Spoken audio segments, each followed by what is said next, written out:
E aí, turma, tudo bom? Hoje eu vou falar sobre um tema que é sustentabilidade. E eu aluguei esse livro na biblioteca lá da URGS, da arquitetura, que se chama O Desenvolvimento de Produtos Sustentáveis, os requisitos ambientais dos produtos industriais. Esse livro foi escrito por um italiano que se chama Ezio Manzini, junto com um colega dele, e nesse livro eles trazem várias orientações de como a gente pode criar produtos sustentáveis. Só que esse tema ele é tão denso que eu resolvi primeiro introduzir um pouquinho sobre sustentabilidade nesse vídeo, e depois eu faço um resumo mais denso, especificamente falando sobre esse livro. E eu vou aproveitar essa semana porque na minha disciplina de prática integrada de criação, a gente está fazendo um exercício que tem relação com sustentabilidade e também vai acontecer um evento da AP Design, que é a Associação dos Profissionais de Design aqui do Rio Grande do Sul, que é Design Circular. E vai ter vários palestrantes e eu vou fazer resumos visuais durante o evento. Então vou fazer a facilitação gráfica por lá e depois também mostro para vocês o que eu fiz. Bora pro resumo. Então a pergunta que eu trago nesse vídeo é: todo designer precisa pensar em sustentabilidade? Ou seja, todo designer precisa projetar pensando na sustentabilidade? E a primeira coisa que a gente precisa pensar é o que é e o que não é sustentabilidade. Essa frase aqui, na verdade, é um livro, que é o livro do Leonardo Boff, onde ele traz várias questões não só de produção, mas também de filosofia, de ética, de moral, de poder entender o contexto que a gente vive,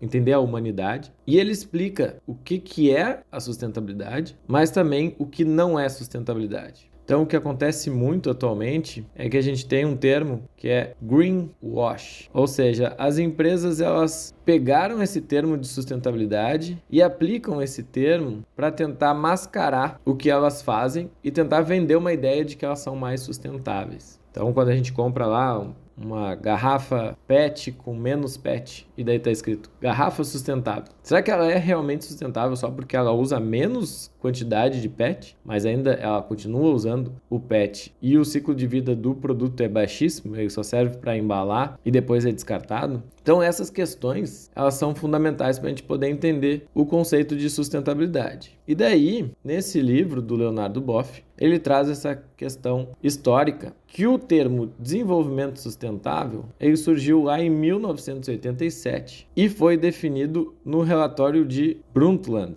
ou o relatório do nosso futuro comum. Esse relatório da ONU tinha como objetivo trazer orientações, diretrizes de como que a gente poderia viver num mundo mais sustentável. E desenvolvimento sustentável, na época, foi definido da seguinte maneira: satisfaz as necessidades do presente sem comprometer a capacidade das gerações futuras. E o grande problema aqui é que quando a gente fala em desenvolvimento sustentável, o termo desenvolvimento já pressupõe que a gente está numa linha reta ou numa linha exponencial. Ou seja, a gente está caminhando sempre para algum sentido e esse sentido de desenvolvimento vai sempre consumir mais, vai sempre exigir mais e vai gerar mais desgaste, mais energia que a natureza acaba não conseguindo repor. Por isso que quando a gente pensa em um produto, a gente tem que entender qual que é o processo, né? A linha e o ciclo de vida desse produto. Por isso a gente tem bastante esse termo aqui, né, de reciclar.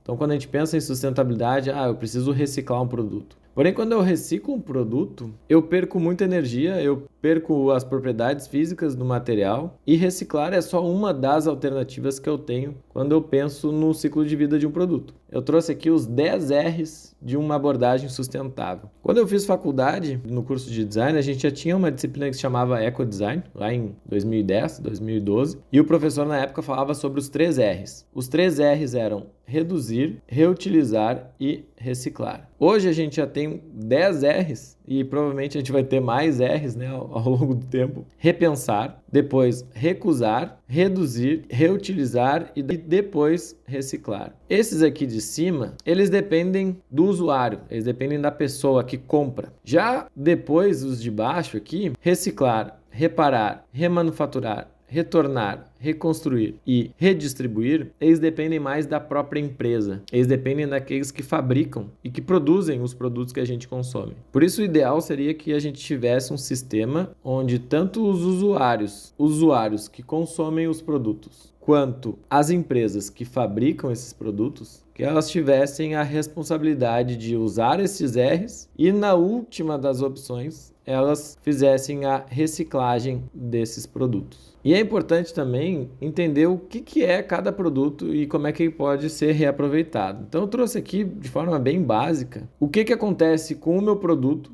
com aquilo que eu consumo, depois que ele teoricamente vira lixo, né? Que ele não vai servir para nada. Então, tudo aquilo que a gente não vai utilizar, que a gente chama de lixo, pode ser chamado ou de resíduo ou de rejeito. O resíduo, ele pode ser ou orgânico, ou reciclável, ou perigoso. O resíduo orgânico é tudo aquilo que a gente vai consumir e vai poder virar adubo, né? O resto de comida, o resto de alimento que a gente não consumiu. E o reciclável é tudo aquilo que a gente consome e que não vai ser absorvido pela natureza. Ou seja, a sacola plástica, a garrafa de alumínio, o pote de vidro, tudo isso pode ser reciclável, mas vai gerar bastante energia para ser reciclável, né? A gente vai ter que ou queimar, ou derreter, ou triturar, e isso demanda bastante esforço. E por último, os materiais perigosos, que daí esses a gente vai ter que guardar eles, vai ter que manter eles em algum local específico. E daí, tudo aquilo que a gente não consegue organizar como resíduo acaba virando rejeito. E o que é o rejeito? Rejeito é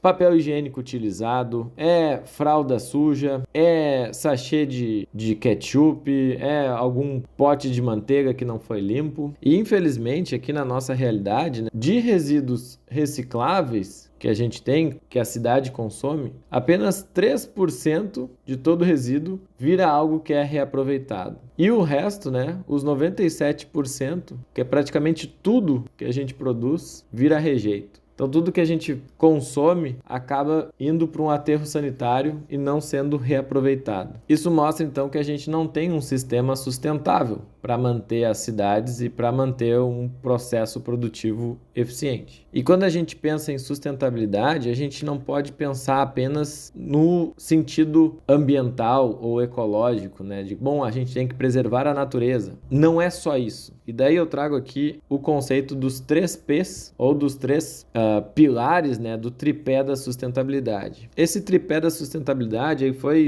pela primeira vez apresentado por esse pesquisador aqui, que se chama John Elkington. E o John Elkington dividiu a sustentabilidade em 3 grandes bases, que é a questão social, a questão ambiental e, por último, a questão econômica. Esse tripé que eu fiz aqui, o mundo sendo fixado, né, por esse tripé, vocês já devem ter ouvido falar, por exemplo, que todo sistema deve ser socialmente justo, economicamente viável e ambientalmente aceito ou ambientalmente adequado. Por isso, John Elkington explica que social, ambiental e econômico eles têm que andar juntos para que possa ser realmente algo sustentável. Isso faz com que a sustentabilidade seja um tema muito complexo de se falar, porque não envolve só designers, né?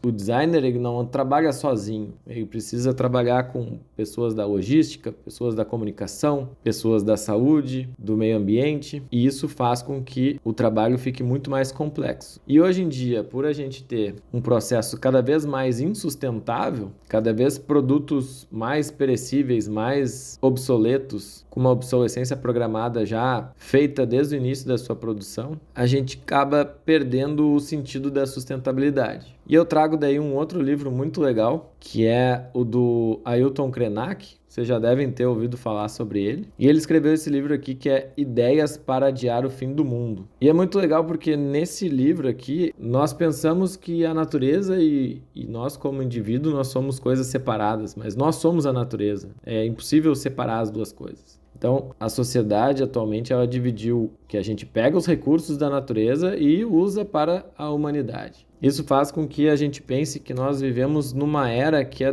uma era do antropoceno, ou seja, o homem está no centro de tudo. E ele fala também que do jeito que a gente está indo, né, produzindo e consumindo de forma desordenada, não existe outra forma a não ser adiar o fim do mundo. E ele brinca, né, que bom, já que a gente não pode adiar o fim do mundo, que pelo menos a gente possa contemplar essa descida com um paraquedas colorido, vibrante, alegre, porque o que a gente está aqui nessa vida é para poder aproveitar. Então, no final das contas, ele fala que teríamos que mudar muito mais coisas para que a gente não tivesse esse fim do mundo. E já o Manzini, no livro Desenvolvimento dos Produtos Sustentáveis, ele tenta dar uma luz sobre como que a gente ainda pode ressignificar e transformar a forma com que a gente vive, a forma com que a gente consome e na forma com que a gente utiliza os produtos. E daí fala que isso, nesse sentido, o isso aqui é o design para sustentabilidade, né? Fazer design para sustentabilidade requer gerir de maneira coordenada todos os instrumentos que possam dispor produtos, serviços, comunicações e dar unidade e clareza às próprias propostas. Em definitivo, o design para a sustentabilidade pode ser reconhecido como uma espécie de design estratégico. E aqui eu acho que é o ponto-chave, né, do que o Manzini fala, que é o designer, quando pensa em sustentabilidade, ele tem que se ver como um designer que pensa de forma mais sistêmica ou de uma forma mais ampla sobre o que ele está fazendo. Eu não posso ser só um designer que faço o retrovisor de um carro que vai ser produzido para tal empresa. Ou eu sou só o cara que faz a tampa que vai servir na garrafa de tal consumidor. Eu preciso ser um designer pensante. Ou seja, tentar entender o meu projeto, o que a minha solução estrategicamente vai contribuir para os meus usuários, ou seja, para o social. O quanto isso vai custar para a questão econômica e o quanto isso vai impactar na natureza, a questão ambiental. Dessa forma, esse designer aqui, ele não é um designer gráfico ou ele não é um designer de produto, mas ele é um designer estratégico. Ele é um designer que pensa em sustentabilidade,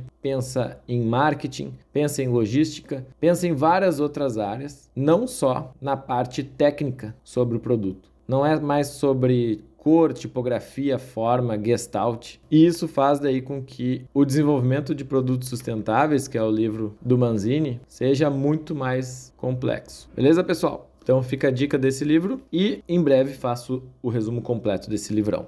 Nos vemos na próxima. Um abraço.